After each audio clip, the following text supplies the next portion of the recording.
Although they may look it, did you know these corals here right up the front are not actually straight onto the sand bed, but are actually raised up off of it? There are very few corals that are actually okay or prefer to be on the sand bed. Many have softer skeletons and are prone to being burrowed by various creatures or get tissue recession from sand. So what's something you can do to prop them up a little bit off the sand? Well, you can always just use frag plugs, but I personally don't love the look of frag plugs. You can dig them into the sand and they do balance a little bit, but they don't give you much leverage up over the sand. This is what I prefer using. Now, sure, frag plugs will have coral grow over it and you won't eventually see them, but I just prefer the look of this and it just gives you a little bit more stability.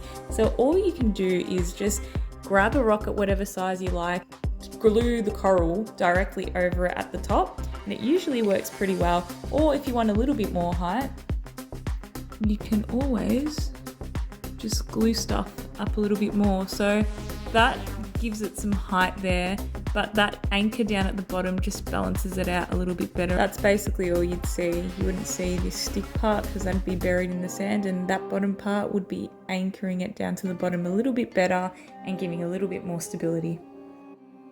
Aside from the blending, my favourite thing is it also gives you a bit of leeway when your garden grows.